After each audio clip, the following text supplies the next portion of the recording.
Ang ating pong tagapagsalita ngayon ay masasabi po sariling atin, tubong PBCC, PBCM talaga. Siya po, naalala ko siya po dating presidente ng Young People. Dati rin po siyang deacons, member ng Board of Deacons. Ngayon naman po siyang isa sa ating mga elder.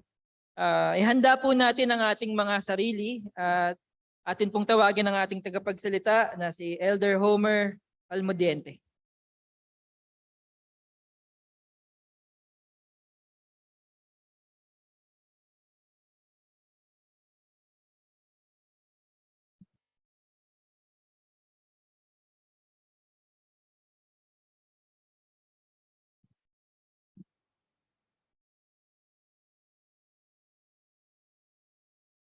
Magandang umaga po sa bawat isa. Isa pong kagalakan na maging tagapagsalita po ng ating iglesia for this morning. Teka po Okay.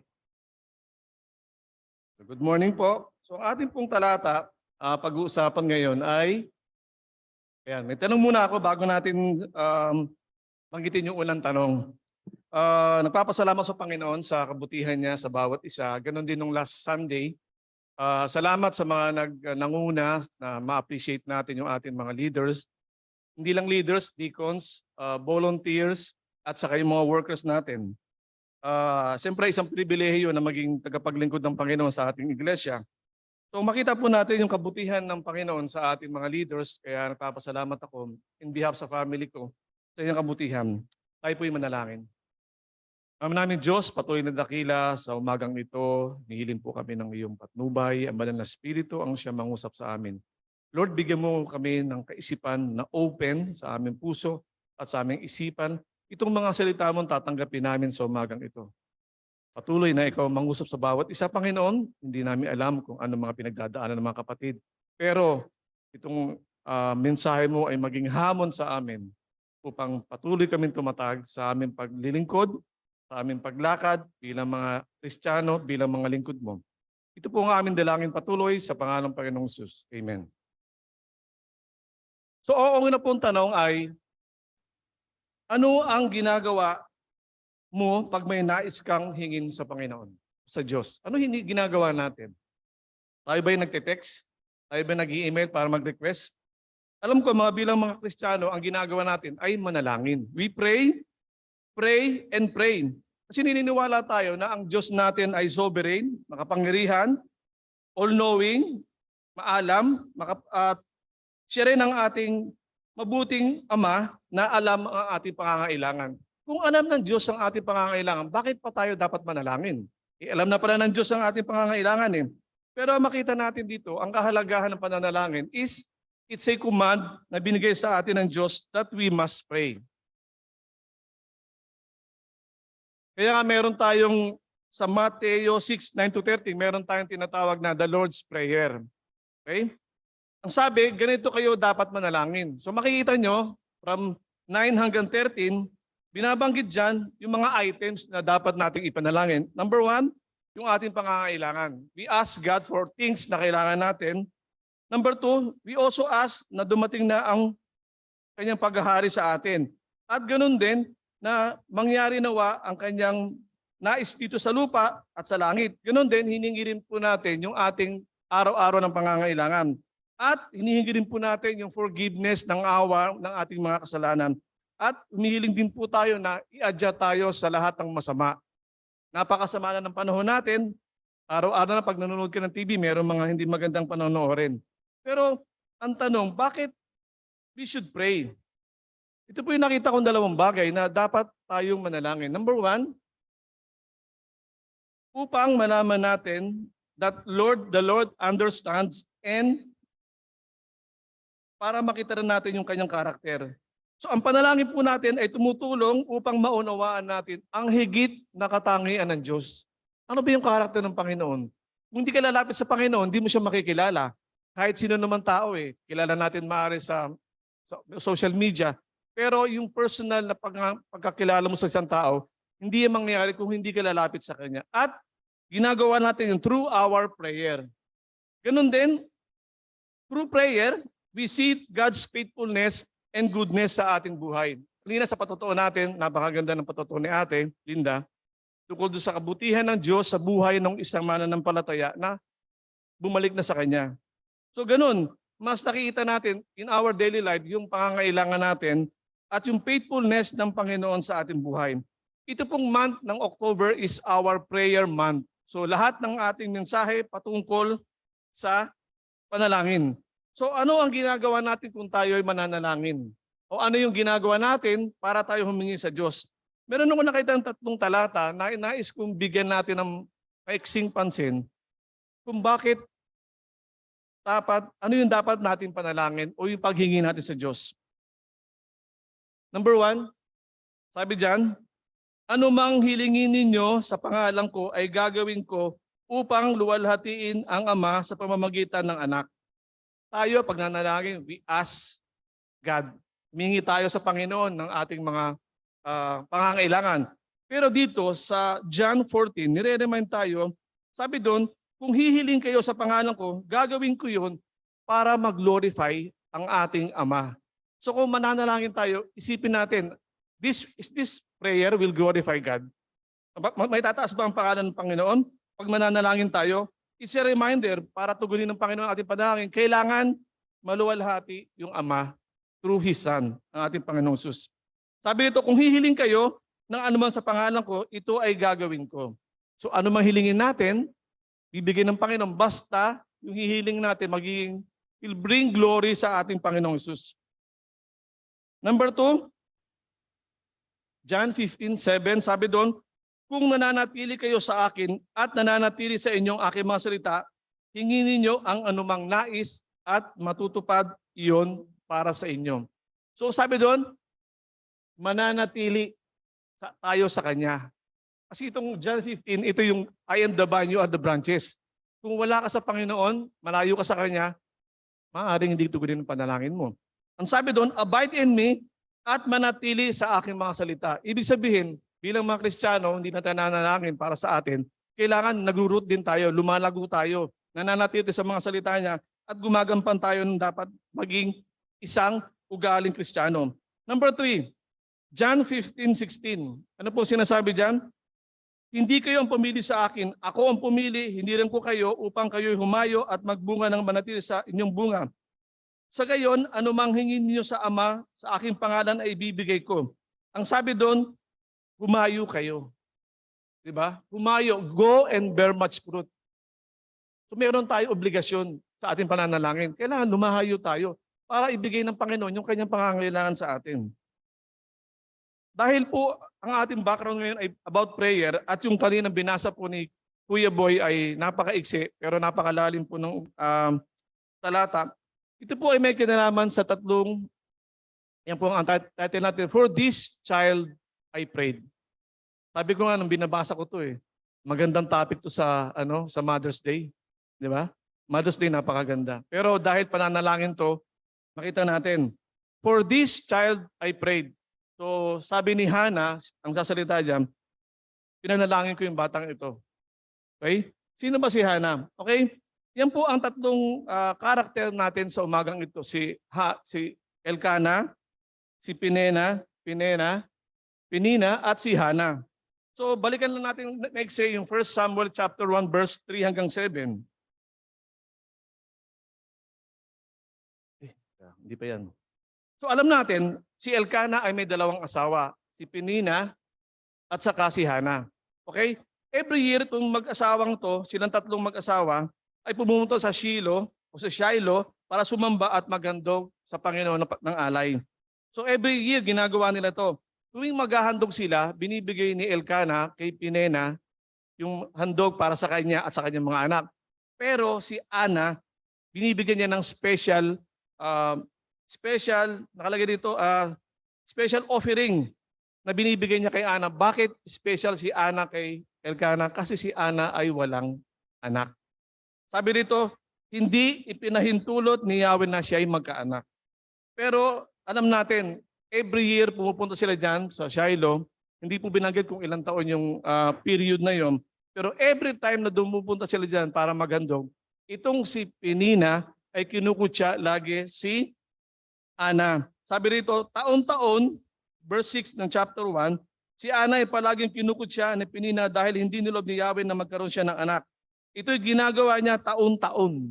Imagine niyo kung kayo may kasabay, may anak na siya, kasabay niyo kinasal, tapos may anak na, tapos ikaw wala pa. Tapos ang masama nun, iisa lang ang, tandaan po natin ha, yung setup po nila, isang asawang lalaki, dalawang asawang babae.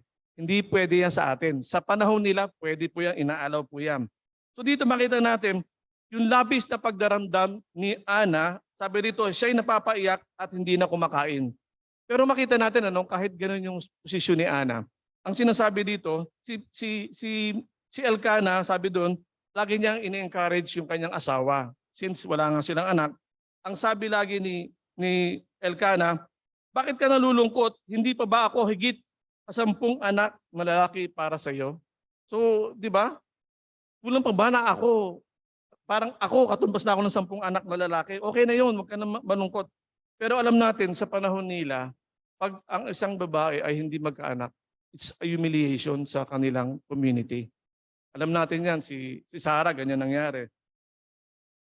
At alam natin, every year, ganun ang ginagawa. Pero dito sa ating teksto, makita po natin, sabi dyan, for this child I prayed, and the Lord has granted me my petition which I asked of him. Hiniling ko sa kanya na ako'y pagkalooban ng anak at binigyan niya ako ng anak. Unang-una makita po natin sa ating talata is yung kahalagahan ng pananalangin. Sabi ni Hannah, I prayed. Okay? Paano ba tinugon o paano nahikayat ni Ana na ipagkaloob sa kanya ng Diyos yung kanyang hinihiling? Sa verse 11, ganito po ang sinasabi. Yahweh, basahin ko po Yahweh, Diyos na makapangyarihan sa lahat, kung papakinggan nyo ang abang lingkod at inyo pong kahahabagan, kung hindi nyo pababayaan, sa halip ay pagkakalooban ng isang anak na lalaki, ihahandog ko sa inyo at habang buhay na siya'y nakalaan sa inyo. Makita natin yung panalangin ni Ana, yung earnest prayer niya. Sabi dito sa Tagalog, ito'y vow o panata.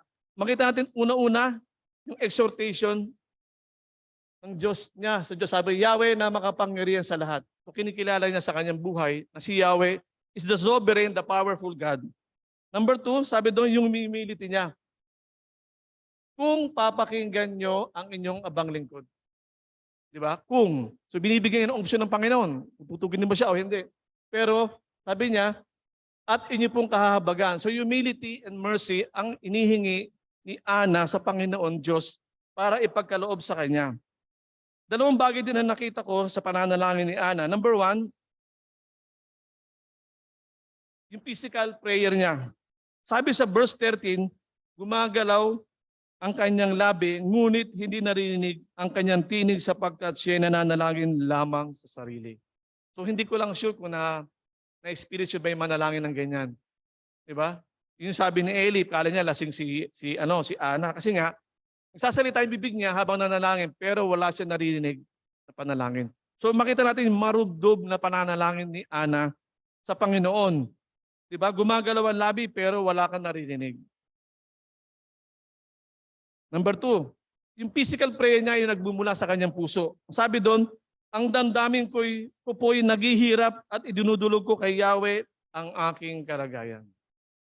Hindi ko sure kung na-experience rin natin yan, yung manalangin tayo ng taimtim. Talagang umiiyak na tayo sa Panginoon every day, umiiyak na tayo para ibigay sa atin ng Panginoon yung ating pangangailangan. At alam natin, through earnest prayer ng Panginoon, tinupad yung kanyang nais. Okay? So God granted, binigay ng Diyos. Pero ito po, isang paalala ko rin po, dalawang bagay lang to. Paano tinutugon ng Diyos yung ating panalangin?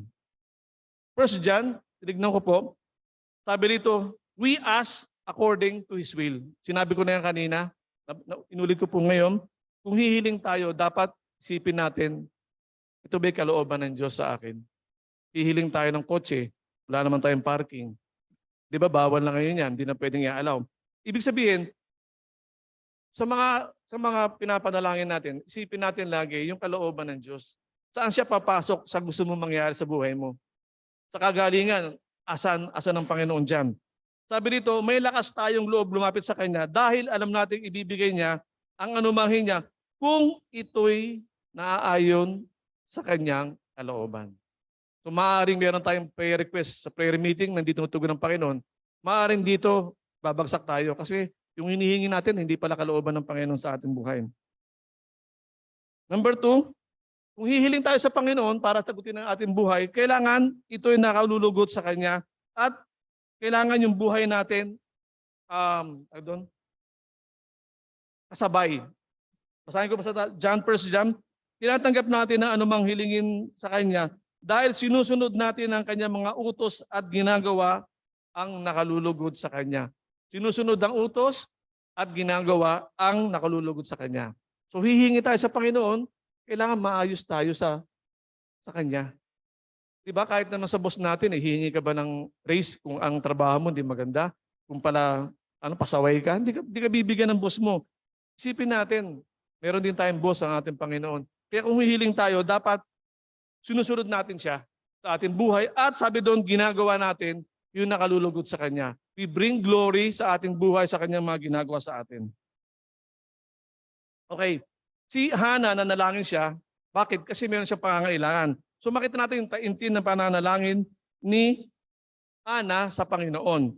Dito makita natin yung kahalagahan ng isang ginagawa natin sa simbahan, itong child dedication. Sino po rito ang anak na dinedicate na yung kanyang anak sa Panginoon? Asang kamay? Yan. Okay. Yan, marami na. Ako rin po. So ano ba yung child dedication? Tandaan natin na sa ating iglesia, hindi po tayo nagbabaptismo ng bata o sanggol. Okay? So ito po yung kahalagahan ng child dedication na pinapakita sa atin na ginawa ni Hana sa kanyang anak na Samuel. Sabi rito, child dedication, parents who dedicate a child are making a promise to the Lord. So, tandaan nyo sa mga nag-dedicate ng kanyang anak, pangako natin sa Panginoon yan. Before the church, to do everything within our power to raise that child na maging godly at ipanalangin siya until such time magkaroon siya ng desisyon para sumunod sa Diyos. Yun po yung child dedication na binabanggit natin dito. Kailangan tayong mga magulang, meron tayong obligasyon para ilapit sila sa Diyos, turuan sila na magkaroon ng takot. Yun ang gagawin natin. At yun ang paalala sa atin ng Kawikaan, Kabanatang 22. Sabi doon, train up a child in the way he should go. Even when he grows older, he will not abandon it. So turuan natin ang ating mga ating mga anak. Pero wag po natin iasa sa Sunday school, sa mga eskwelahan, sa mga teacher. Tandaan po natin, tayong magulang, tayo ang unang guro ng ating mga anak. Kasi grade 1. 1 year old pa lang, 2 years old, sino teacher niyan? Yung nanay, di ba? Yung nanay. So dito makita natin yung kabutihan ng Panginoon kay Ana. Sabi doon, binigyan siya ng anak. Pero ang kagandahan kay Ana, okay? Nung binigay sa kanya yung kanyang anak, kasi ang pangako ni Ana, ibibigay ko siya, Lord, sa inyo. Di ba? Ibibigay ko siya sa inyo. Sabi ng Panginoon, ibibigay ko siya sa inyo. At sabi niya, sa verse 26, basahin ko po sa chapter 1, sabi ni Ana, kung natatandaan niyo po, ako po ang babae nakita niyo nakatayo noon at nanalangin kay Yahweh. Hiniling ko sa kanya na ako'y pagkalooban ng anak at binigyan niya nga ako. Kaya naman po, inihahandog ko siya kay Yahweh upang maglingkod sa kanya habang buhay. So nakita natin, di ba? Binigay ng Panginoon yung bata, yung si Samuel, kay Ana, tapos pinalaki niya until such time. Ang maganda kay Ana, hindi niya nakalimutan yung kanyang pangako. So makita natin, di ba? Binigay niya ni Ana, sila mag-asawa, si Elkanah, si Samuel kay Eli. Ano ba nangyari kay Samuel? Okay?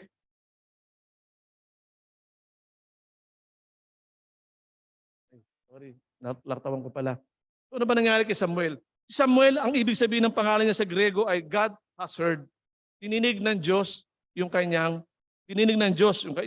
pagsasamo o pananalangin o paghingi ng request ni Ana sa Panginoon. Si Samuel ay honest and fair judge. siya rin po ay mahal na mahal niya ang Diyos and obeyed without a question. Makita natin all throughout 1 Samuel, 2 Samuel, kung babasahin po natin yan, isa lang ang bagay na sinusunod ni Samuel, yun ang boses ng Panginoon. At alam natin si Samuel ay naging instrumento para i-anoint si Saul at si David na maging hari ng Israel. Meron ako nakitang dalawang talata, nais kong balikan po natin.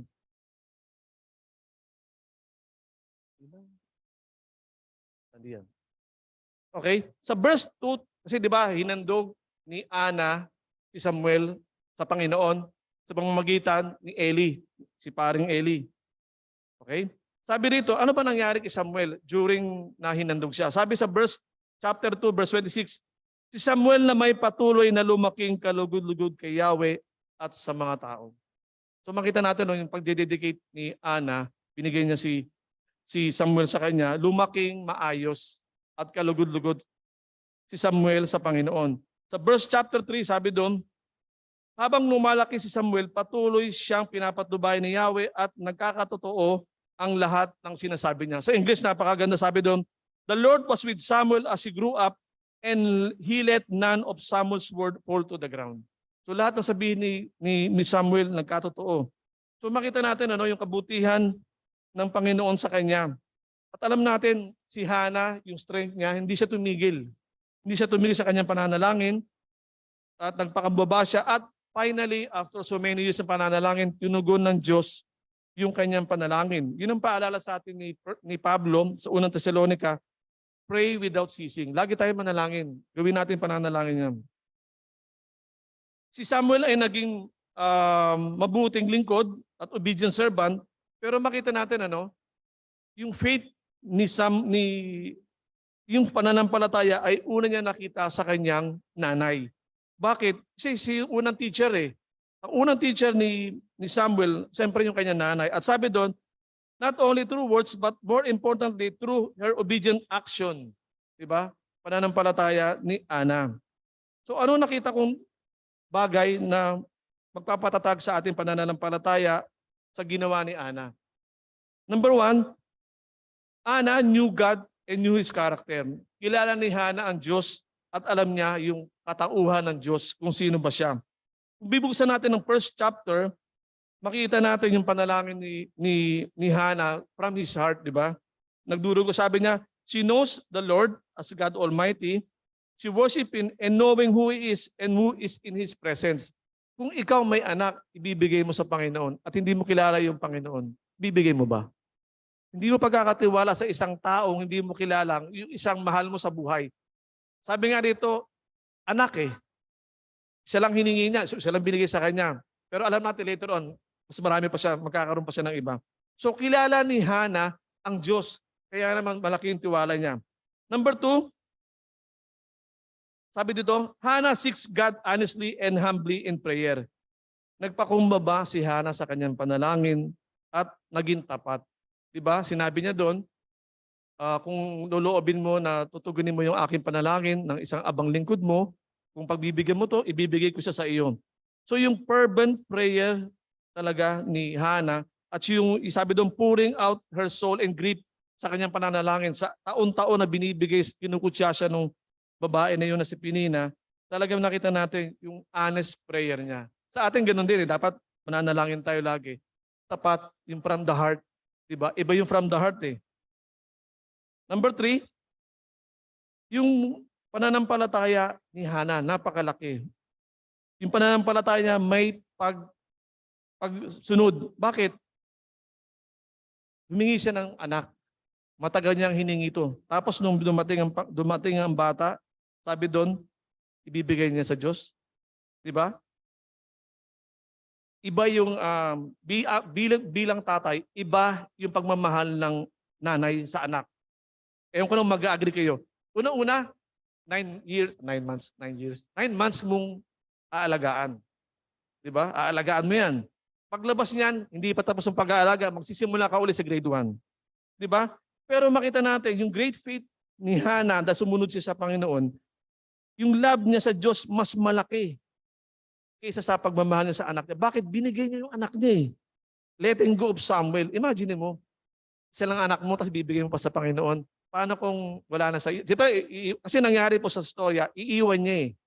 Taon-taon na rin niyang babalikan si Samuel kay Eli kada samba nila o pag mag-aalay sila. So doon ko nakita yung pagmamahal ng isang nanay sa kanyang anak. Kaya mga kalalakihan, mahalin po natin ating mga asawa kasi hindi lang malaking obligasyon eh. Ngayon, nasa bahay ako, nakikita kong how yung aking asawa, si Ruby, andyan sa online yan, kung paano niya alagaan yung bata. Isa lang yan. Paano kung dalawa? Mas matinding pag-aalaga. Kaya nga tayo 8 hours nagtatrabaho pero yung asawa natin hindi lang 8 hours sa bahay nagtatrabaho. At iba-iba yung trabaho nila. Minsan nagsasaing siya at naglalaba. Nakalimutan niya yung sinaing. Tapos nilaba, sunog na yung sinaing. Ganun ang nanay. Ganun nila kamahal yung kanilang mga anak. Hindi lang mga anak, pati yung mga tatay din. Number 4, yung trust ni Hannah sa Panginoon doon sa plano niyo kay Samuel. Wala namang sinabi ang Panginoon sa kanya, sige, gagawin ko siyang propeta, gagawin ko siyang judge. Basta si Hannah, sige, bibigay ko Lord sa iyo yung anak ko. Kasi hiningi ko yan, bibigay ko sa iyo. Parang binigay sa iyo, binigay sa kanya ng Panginoon, inalagaan niya, nung pwede nang pakawalan, hindi na pasusuin, binigay niya na. Di ba? So nakita natin yung trust ni Hannah. Napakalaki ng trust niya. Kasi hindi niya alam kung ano gagawin ng Diyos sa anak niya, pero he trusted God. He may not understand kung ano yung gagawin ng pagpapalaki ng Diyos. Pero all throughout sa buhay ni Samuel, ginabayaan ng Diyos ni Samuel. Hindi siya pinabayaan.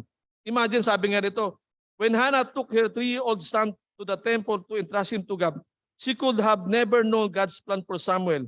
But sabi doon, the Lord was with Samuel as he grew up and let none of his words fall to the ground. And Samuel's word came to all Israel. So dinedicate niya yung anak niya, kaisa-isang anak niya, binigay niya. Hindi niya alam ang plano ng Diyos, pero nagtitiwala siya at kilala ang Diyos, ibinigay niya. Next, yung pagpupuri ni Hannah sa kanyang circumstances. Babasahin po natin ang chapter 2 ng 1 Samuel. Basahin ko po yung sinabi ni Hannah sa kanyang panalangin. Nung iniwan niya na yung kanyang anak at siya'y pumunta na, bumalik na sila sa bahay kasama kanyang asawa. Sabi niya, pinupuri kita, Yahweh, dahil sa iyong kaloob sa akin. Aking mga kaaway, ngayon pinagtatawanan, sapagkat iniligtas mo ako sa lubos na kahihiyan. Si Yahweh lamang ang banal. Wala siyang katulad, walang ibang tagapagtanggol liban sa ating Diyos. Walang maaaring mag-ibang sa iyo, Yahweh. Walang maaaring maghambog, sapagkat alam mo ang lahat ng bagay, ikaw ang hahatol sa lahat ng ginagawa ng mga tao.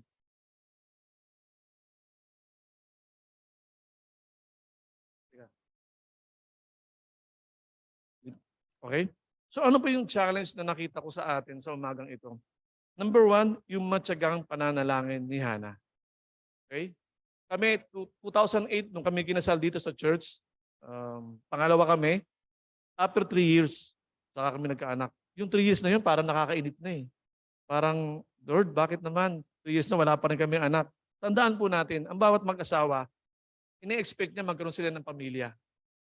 Di ba? Kung di kayo nilob ng Panginoon magkaanak, may plano sa inyo ng Panginoon. Pero kung paghihintay matagal, talagang maiinip ka. Pero si Hannah, wala namang sinabi kung ilang taon. Sabi doon, taon-taon. Ibig sabihin, maraming years na kinukot siya, si Hannah, umiiyak siya sa Panginoon. Hindi binibigay ng Panginoon pa sa kanya yung kanyang nanais. Pero even though sa 1 Samuel, tahimik ang Panginoon, walang sinabi eh. Hindi pa nagsasalita. Pero yung request ni Hannah, nagtuloy-tuloy sa paghingi ng anak. At sabi doon, she never stopped praying. So persistent prayer ang ginawa ni Hannah para ibigay sa kanya ng Panginoon yung kanyang pangangailangan na magkaroon ng isang anak. At sabi doon, alam kasi ni Hannah, yung pag-asa niya sa Panginoon, sabi niya, ibibigay sa kanya ng Panginoon, yun yung faith niya. Kahit matagal yan, Lord, ibibigay mo sa akin yan, kiniklaim ko na yan. At alam natin yung pananampalataya ni Hannah ay nagbigay ng kapangyarihan sa kanya para magkaroon siya ng anak. Kasi he never doubted God's ability. Hindi niya pinanghinayangan. At ganoon din sa ating buhay, no? Sabi ko nga, kung meron ba tayong anak na isa, gagawin ba natin yung ginawa ni Hannah? Ibibigay ba natin sa Panginoon? Didedicate ba natin? Iiwan ba natin, third, sa'yo na yung bata na yan, palakihin mo na yan. Gawin mong magiging lingkod ng Panginoon. Kung may anak ba tayong ganun, gagawin kaya natin yung plano ni Hana? Ganun din ang ginawa sa atin ng Diyos, ng ating amang nasa langit. Diba? Ibinigay niya rin yung kanyang bugtong na anak. Kaisa-isang anak niya binigay niya para ano mangyari? Para maging katapusan ng ating maging sakripisyo for our sins and sabi doon, namatay sa krus. Kung kayo yung tatay at may anak kayo na ganyan, ibibigay nyo sa mga tao, tapos ganun ang gagawin, matutuwa ba kayo? Hindi. Pero ganun ang ginawa ng Diyos sa atin, sa ating bawat isa. Yung pagmamahal niya sa atin, yung ating kasalanan, sabi doon, nilinis niya sa pamamagitan ng dugo ng kanyang bugtong na anak. Isa-isang anak mo yan, ibibigay mo pa. Pero binigay sa atin ng Diyos. Hindi niya yun pinag-alinlangan. At I will end with this verse. Ito, kilala, familiar na tayo rito eh. Kahit nakapikit, alam niyo na to. Yung John 3:16. Napakaliwanag ng mensaheng ito. Basahin ko po para magkaroon tayo ng cherish sa ating salita ng Panginoon. Sapagkat gayon na lamang ang pag-ibig ng Diyos sa sangkatauhan. Kaya't ibinigay niya ang kanyang kaisa-isang anak. Bakit niya binigay? Upang ang sino mang sumampalataya sa kanya ay di mapahamak kundi magkaroon ng buhay na walang hanggan. Yung buhay ni Samuel for a time. Pero yung ginawa ng Diyos, binigay niya yung kanyang bugtong na anak, that's for life. Habang nandito pa tayo, habang mayroon pang tao sa mundo, yan ang pangako niya, hindi yan magbabago. Verse 7 sabi niya, isinugo ng Diyos ang kanyang anak, hindi upang hatulan ng parusa ang salibutan, kundi upang iligtas sa mamamagitan niya. So yung ginagawa sa atin ng Diyos, pagliligtas, all throughout yan, nagpapatuloy yan. Wala na tayo sa simbahan na to, sa iglesyang ito, yung gawain ng Diyos magpapatuloy yan. Kasi yun ang binigay sa atin na legacy ng Panginoon. Na magpatuloy tayo sa kanyang paglilingkod at para tugunin ang ating pangalanan, we live according to His will and then we seek ano ba yung will ng Panginoon sa ating mga hiningi sa Kanya. That's the time ibibigay sa atin ng Diyos. Ang sabi niya, anumang hilingin ninyo, ibibigay ko. Pero kailangan according to my will at kayo'y lumalakad na sa akin at sa aking mga salita. Tayo po'y manalangin. Ama namin Diyos, patuloy na dakila, sumpungan po namin ang iyong kabutihan, ang iyong pagtugon sa panalangin ni Hana, Panginoon. Nakita namin ang kanyang marubdob na pananalangin, Panginoon, na pagkalooban mo siya ng anak. Panginoon, niloob mo, Panginoon, kahit sabi nga siya infertile, pero Panginoon, nangyari at siya'y nagkaanak. At sabi doon, Panginoon, sa 1 Samuel, inihandog niya itong anak niya ito sa inyo para maglingkod. Ganon din, Ama, inaalala din po namin ang ginawa mo sa amin, Panginoong Hesus. Ibinigay mo siya sa amin para iligtas kami, para linisin sa aming mga kasalanan at dinanas niya yung kaparusahan sa krus para sa amin, Panginoon. Salamat, Lord, inaalala namin yan na sa aming pananalangin, sa aming paghingi ng mga nais namin sa aming buhay, lagi naming isipin na ang pananalangin namin ay maging according sa kalooban mo na mapapurihan ka sa pamamagitan ng iyong anak at nawa Panginoon, masumpungan kami naglilingkod sa iyo, nagiging matapat sa iyo at sumusunod sa mga salita mo. Ito lamang, Panginoon, ng paraan para ang mga panalangin namin, lagi namin sinasambit sa iyo, ay tugunin mo ayon sa iyong kalooban, ayon sa iyong nais mangyari sa aming buhay. At nakamukha ni Hana, nagtitiwala kami, Panginoon, na may maganda kang plano sa aming mga anak na inihandog sa iyo. Hindi namin sila masusubaybayan every now and then hanggang sa paglaki nila. Pero Ama, we remember, Panginoon, na dinedicate namin sa iyo. Kaya alam namin, sa iyo kami umaasa ng patuloy na pag-iingat mo sa Kanya at patuloy na lilingkod niya sa iyo. Panginoon, yun ang talaga nais namin, Panginoon. Salamat, Ama, sapagkat meron kami Diyos na ganyan, na mahal kami at tinutugon na aming mga padalangin all throughout our lives, Panginoon. At maging kamukha kami ni Hana na anumang plano namin, plano mo sa amin, hindi po namin alam yan, pero naniniwala kami. True sa iyo, Panginoon. Tutugunin mo to at meron kang magandang plano sa bawat isa narito, Panginoon. Salamat, Ama. Pinupuri ka po namin. Ito po aming dalangin patuloy sa pangalan ng Panginoong Jesus. Amen. Pagpalain po tayo ng Panginoon sa kanyang mensahe sa mga ito. Thank you.